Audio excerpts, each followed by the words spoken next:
Good morning friends. खेल महाकुंभ 2023 की एक वीडियो लेकर हम फिर आए हैं। आप लोगों का सभी का स्वागत है।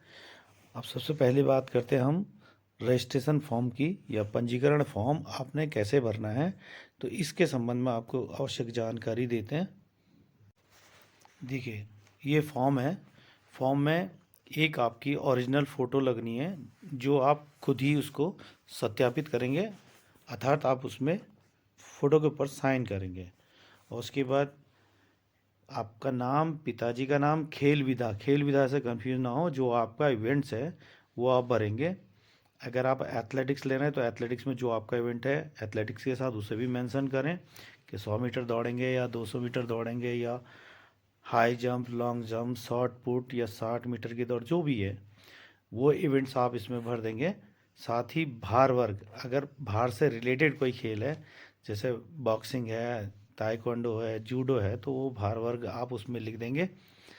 और इस समय प्रतियोगिता का स्तर कौन सा है आपका, कि आप न्याय पंचायत में प्रतिभाग कर रहे हैं, विकास खंड में कर रहे हैं, या जनपद में कर रहे हैं, या राज्य में कर रहे हैं। जो सबसे पहले आप प्रतिभाग करेंगे उस स्तर को आपने लिख देना। अब इसमें आयु वर्ग लिखा है, तो आयु वर्ग में आप 11 से 14 वाले आयु वर्ग में खेल रहे हैं, या 14 से 17 वाले में खेल रहे हैं, या 17 से 19 में, वो आपको भरना है। और जन्म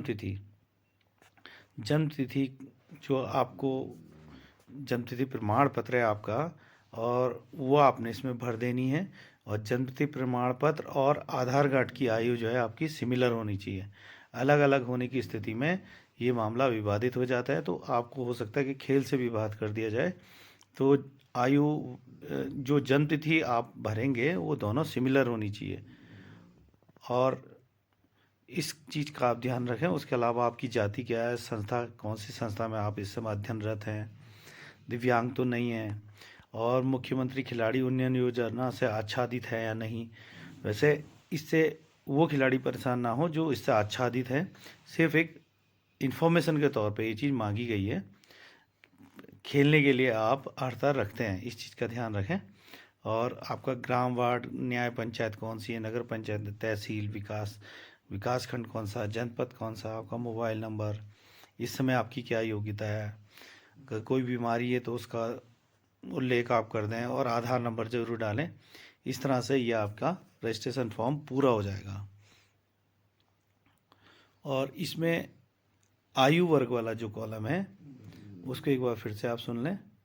ये आयु वर्ग ऐसा आप कैसे निकालेंगे, अमूमन बच्चे थोड़ा सा कन्फ्यूज़न होता है।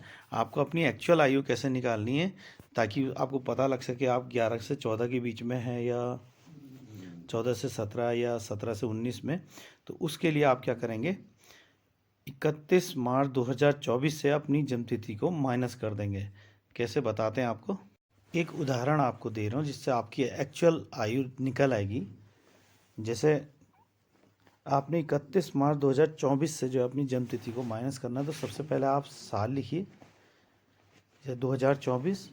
उसके बाद आप लिखिए माह, और फिर लिखिए दिन। तो जैसे 24/3/31, यानी 2024 तीसरा महीना और 31 दिन में से आपने जन्मतिथि को माइनस करना है।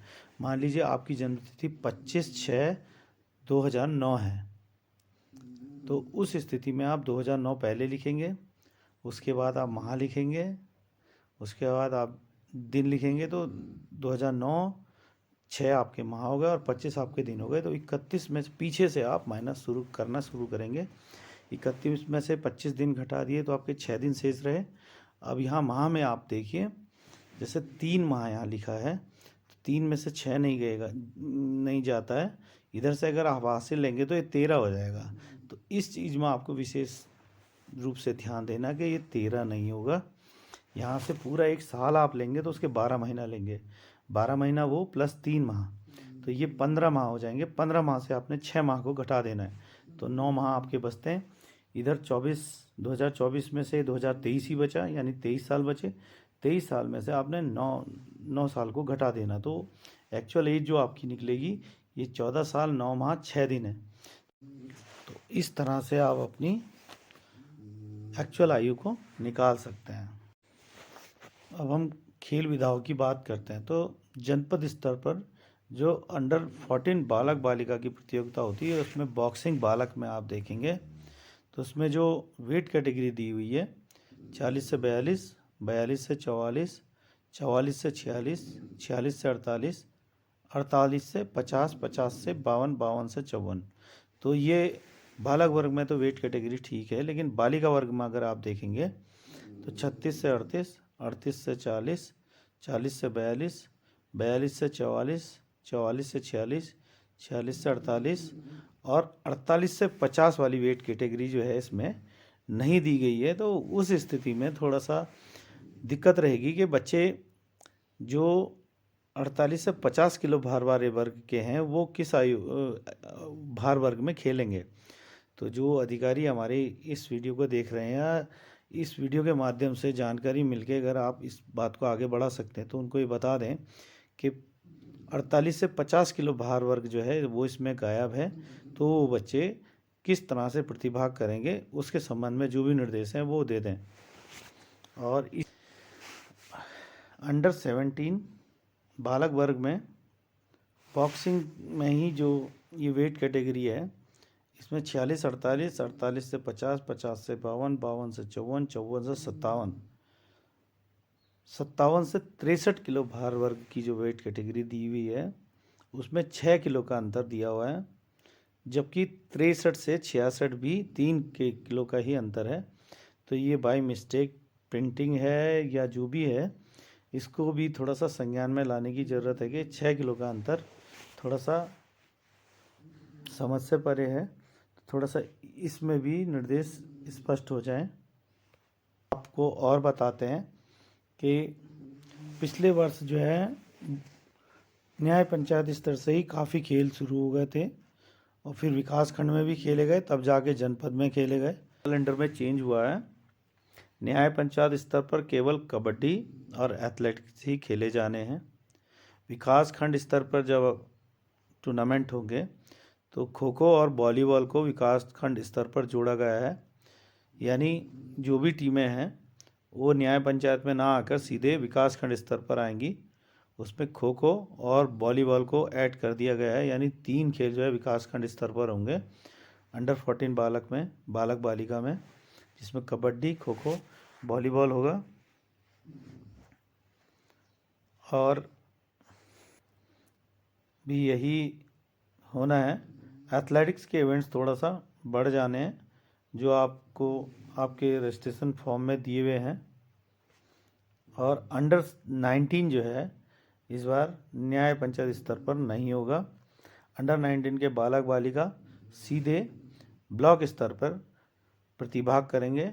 इवेंट्स कबड्डी, खो खो, वॉलीबॉल और एथलेटिक्स में जो इवेंट्स हैं आपके रजिस्ट्रेशन फॉर्म में, उसके आधार पर आप लोग खेलेंगे। अब आते हैं जनपद स्तर पर। तो जनपद स्तर पे जो विकास खंड से अतिरिक्त खेल होंगे वो होंगे football, badminton, judo, boxing, table tennis, taekwondo और कराटे। 14 वर्ग में, 17 में भी यही खेल होने हैं और 19 में भी यही खेल होने हैं। और राज्य स्तर पर आते हैं तो जो खेल विकास खंड और जनपद से आगे बढ़ते रहेंगे वो खेल तो खेले ही जाएंगे। उसके अतिरिक्त कुछ अतिरिक्त खेल भी जो है राज्य स्तर पर सीधे खेले जाने हैं, जिसमें अंडर 14 वर्ग में तो कोई खेल नहीं जुड़ा है, लेकिन अंडर 17 वर्ग में हैंडबॉल और बास्केटबॉल ये 2 खेल जुड़े हैं जो सीधे राज्य स्तर पर खेले जाएंगे। और अंडर 19 में इनके अतिरिक्त 2 खेल और जुड़े हैं जिसमें हॉकी और मलखम्ब भी खेले जाने हैं। तो इस वर्ष का कैलेंडर इस तरह से रहेगा। इस चीज़ का आप विशेष रूप से ध्यान रखेंगे। और आपकी तमाम क्वेरीज जो है इस संबंध में खेलों को लेकर आ रही थी कि ये ब्लॉक में होगा या जनपद में होगा या राज्य में होगा, तो उसके रिगार्डिंग हमने ये वीडियो आपको बना के भेजा है। तो इसको ज़्यादा से ज़्यादा देखकर आप शेयर भी करें ताकि अधिकतर खिलाड़ियों को इसकी जानकारी हो जाए। आयु के मामले में भी आप विशेष रूप से ध्यान रखें कि दूसरे आयु वर्ग में आप ना खेलें, अदरवाइज़ क्या होगा कि आप वहाँ से डिस्क्वालीफाई हो जाएंगे और पूरे टूर्नामेंट से ही बाहर हो जाएंगे।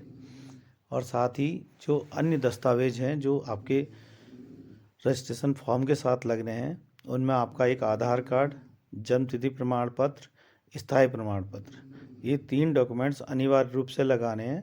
और रजिस्ट्रेशन फॉर्म में फ़ोटो आपकी ओरिजिनल लगेगी, जिसको साथियों खेल महाकुंभ 2023 के संबंध में ब्लॉक भीमताल की माननीय ब्लॉक प्रमुख की अध्यक्षता में एक बैठक हुई थी, जिसमें न्याय पंचायत व ब्लॉक की तिथियों के संबंध में बातचीत की, विचार विमर्श किया गया, जिसमें तय किया गया कि न्याय पंचायत सांगुड़ी गांव की जो प्रतियोगिता होगी वो 17 व 18 नवंबर को, थपलिया मेहरा गांव की प्रतियोगिता 19-20 नवंबर को, जूलीकोट की प्रतियोगिता 19-20 नवंबर, खुरपाताल 18 व 19 नवंबर, रानीबाग 17 व 18 नवंबर, पिनरो 19-20 नवंबर और ओखलढुंगा 17-18 नवंबर को संपादित होगी।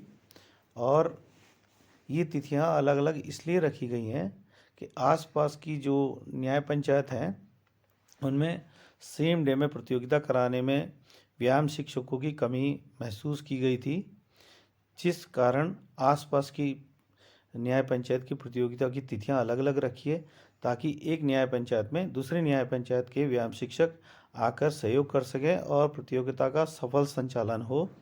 तो इसको ध्यान में रखते हुए तिथियों का निर्धारण किया गया है। और साथ ही ब्लॉक भीमताल की जो प्रतियोगिता संपादित होगी वो 29-30 नवंबर और 1 दिसंबर यानी 3 दिन में ये प्रतियोगिताएं संपादित होनी है। और इनका जो वेन्यू रहेगा वो मिनी स्टेडियम भीमताल रहना है। तो इसी अनुसार जो है प्रतियोगिताएं संपादित होंगी। इसी तरह हमें अन्य ब्लॉकों की भी जानकारी या जनपदों की जानकारी होगी, तो वो सारी जानकारी हम आपकी भी शेयर करेंगे। आपको हमारा वीडियो कैसा लगा ज़रूर कमेंट्स बॉक्स में बताएं। सब्सक्राइब करें, लाइक करें और शेयर करना ना भूलें। नमस्कार, आपका दिन शुभ हो।